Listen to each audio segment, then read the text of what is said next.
ರಾಜ್ಯ ಸರ್ಕಾರದ ದುರಂತ ಅನ್ನೋ ರೀತಿಯಲ್ಲಿ ಸರಿಸುಮಾರು 70 ವರ್ಷಗಳಿಂದ ಆಳ್ವಿಕೆ ಮಾಡಿರತಕ್ಕಂಥ ರಾಜ್ಯ ಸರ್ಕಾರ, ಕಾಂಗ್ರೆಸ್ ಸರ್ಕಾರ ಸಂಪೂರ್ಣವಾಗಿ ಕೋಲಾರ ಜಿಲ್ಲೆಯನ್ನು ನಿರ್ಲಕ್ಷ್ಯ ಮಾಡಿದೆ. ರಾಜ್ಯದಲ್ಲಿ 2ನೇ ಸ್ಥಾನದಲ್ಲಿ ಇವತ್ತಿನ ದಿನ ನಾವು ವಿಶ್ವದಲ್ಲಿ ಅತಿ ಹೆಚ್ಚು ಮಾವಿನಕಾಯಿಯನ್ನ ಕೊಡ್ತಾ ಇರ್ತಕ್ಕಂಥ ಜಿಲ್ಲೆ ತಾಲೂಕು ಯಾವ್ದಾರು ಇದ್ರೆ ಕೋಲಾರ ಜಿಲ್ಲೆ ಶ್ರೀನಿವಾಸಪುರ ತಾಲೂಕು.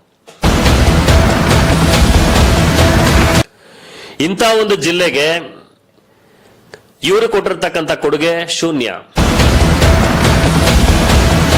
ಮಾವು ಬೆಳೆಗಾರರು ಇವತ್ತಿನ ದಿನ ಸರಿಸುಮಾರು 33,000 ಹೆಕ್ಟೇರ್ ಪ್ರದೇಶದಲ್ಲಿ ಮಾವು ಬೆಳೆಯನ್ನ ಉತ್ಪಾದನೆ ಮಾಡ್ತಾ ಇರ್ತಕ್ಕಂಥ ಜಿಲ್ಲೆ ತಾಲೂಕಿಗೆ ಅಲ್ಲಿ ಅತಿವೃಷ್ಟಿ ಅನಾವೃಷ್ಟಿ ಮಧ್ಯದಲ್ಲಿ ಮಳೆಗೆ ಇವತ್ತಿನ ದಿನ ಅದೆಷ್ಟೋ ಮಾವಿನಕಾಯಿಗಳು ಉದುರೋಗಿರ್ತವೆ.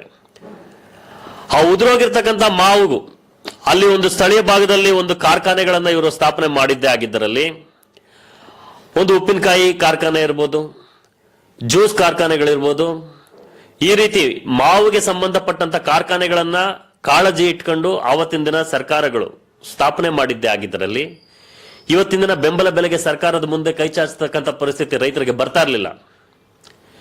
ಈ ಒಂದು ಸರ್ಕಾರದ ವೈಫಲ್ಯಕ್ಕೆ ನೇರವಾಗಿ ಸರ್ಕಾರದ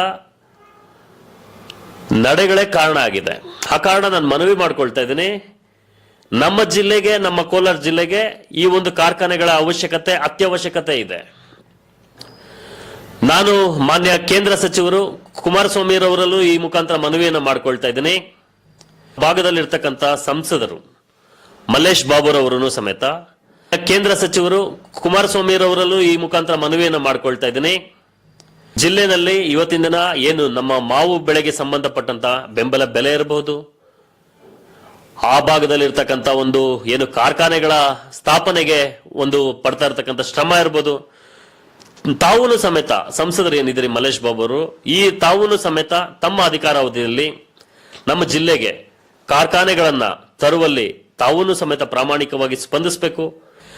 ಈ ಸರ್ಕಾರನ ನಂಬಿದ್ರೆ ಆಗೋದಿಲ್ಲ. ತಾವೇನೀಗಾಗಲೇ ಮಾವು ಬೆಳೆಗಾರರ ಒಂದು ಧ್ವನಿಗೆ ಸ್ಪಂದಿಸಿ ಬೆಂಬಲ ಬೆಲೆಯನ್ನ ತಾವು ತಂದುಕೊಟ್ಟಿದ್ದೀರಿ. ಅದೇ ರೀತಿಯಲ್ಲಿ ರೈತರ ಪರವಾಗಿ ತಮ್ಮಲ್ಲಿ ಮನವಿಯನ್ನ ಮಾಡ್ಕೊಳ್ತಾ ಇದ್ದೀವಿ. ನಮ್ಮ ಜಿಲ್ಲೆಗೆ, ನಮ್ಮ ಶ್ರೀನಿವಾಸಪುರ ತಾಲೂಕಿಗೆ ಮಾವು ಇವತ್ತಿನ ದಿನ ವಿಶ್ವಕ್ಕೆ ಕೊಡ್ತಾ ಇರ್ತಕ್ಕಂಥ ಜಿಲ್ಲೆ ಆಗಿರೋದ್ರಿಂದ ಆ ಭಾಗಗಳಲ್ಲಿ ಕಾರ್ಖಾನೆಗಳ ಅವಶ್ಯಕತೆ ಇದೆ. ಮಾವಿನ ಬೆಳೆಗೆ ಸಂಬಂಧಪಟ್ಟಂತ ಕಾರ್ಖಾನೆಗಳನ್ನ ತಾವು ಕೇಂದ್ರ ಸರ್ಕಾರದ ಅನುಮೋದನೆಯಿಂದ, ಅನುದಾನದಿಂದ ಅಲ್ಲಿ ಸ್ಥಾಪನೆ ಮಾಡಿಕೊಟ್ಟಿದ್ದೆ. ಅದರಲ್ಲಿ ಈ ಒಂದು ಕೊಡುಗೆಯನ್ನ, ಸರ್ಕಾರದ ಕೊಡುಗೆಯನ್ನ ಯಾವತ್ತಿಗೂ ಸಮೇತ ರೈತರು ನೆನೆಸ್ಕೊಳ್ತಕ್ಕಂಥ ಒಂದು ವಾತಾವರಣ ಸೃಷ್ಟಿ ಆಗ್ತದೆ. ಹಾಗಾಗಿ ನಾನು ಜಿಲ್ಲೆಯ ಎಲ್ಲ ರೈತರ ಪರವಾಗಿ ಈ ಒಂದು ಮನವಿಯನ್ನ ಸನ್ಮಾನ್ಯ ಶ್ರೀ ಕುಮಾರಣ್ಣವರಿಗೂ ಸಮೇತ ನಾನು ಮಾಡ್ಕೊಳ್ತಾ ಇದ್ದೀನಿ. ವೀಕ್ಷಕರೇ, ಇಂತಹ ವಿಡಿಯೋಗಳು ನೋಡಬೇಕಾದ್ರೆ ಐಡಿಯಾ ನ್ಯೂಸ್ ಅನ್ನ ಸಬ್ಸ್ಕ್ರೈಬ್ ಮಾಡಿ, ಶೇರ್ ಮಾಡಿ, ಲೈಕ್ ಮಾಡಿ. ನಮಸ್ತೆ ಎಲ್ಲ ನನ್ನ ಪ್ರೀತಿಯ ಕನ್ನಡಾಭಿಮಾನಿಗಳಿಗೆ, ಕಲಾಭಿಮಾನಿಗಳಿಗೆ ನಿಮ್ಮ ಪ್ರೀತಿಯ ಶಿವಾರ ಉಮೇಶ್ ಮಾಡೋ ನಮಸ್ಕಾರಗಳು. ಕೋಲಾರದ ಸಮಸ್ತ ಬಂಧುಗಳು, ಕರ್ನಾಟಕದ ಎಲ್ಲ ಕಲಾಭಿಮಾನಿಗಳು, ಕನ್ನಡಾಭಿಮಾನಿಗಳು ಈ ಐಡಿಯಾ ನ್ಯೂಸ್ ಚಾನಲ್ನ ಸಬ್ಸ್ಕ್ರೈಬ್ ಮಾಡ್ಕೊಳ್ಳಿ, ಬೆಂಬಲಿಸಿ, ಆಶೀರ್ವದಿಸಿ, ಆನಂದಿಸಿ, ವಿವೇಚಿಸಿ, ವಿಚಾರಿಸಿ. ಐಡಿಯಾ ನ್ಯೂಸ್ ಚಾನಲ್ಗೆ ತಾವೆಲ್ಲರೂ ಕೂಡ ಚಂದರ್ರಾಜ್.